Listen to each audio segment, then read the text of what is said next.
Sa likod ko, ayan yung mga simbolo ng mga produkto dito sa Libuna.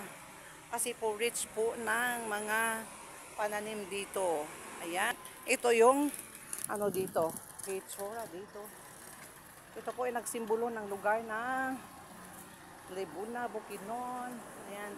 Home of the finest pineapples and best vegetables. Needs naman na I love Libuna.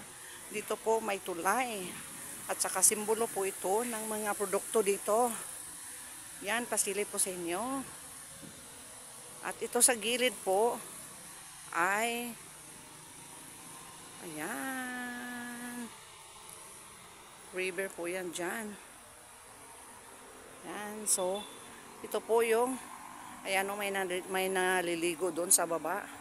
So dito sa no, ito po yung mga nagrepresenta ng produkto dito sa Libuna. Ayan, may ampalaya, saging, pinya, may mais, at saka ayan.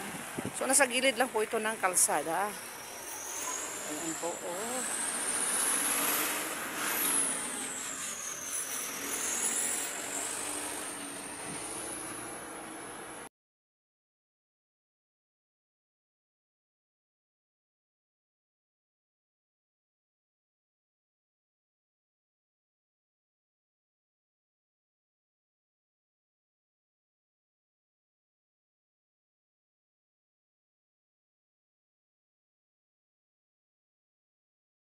Thank you for watching.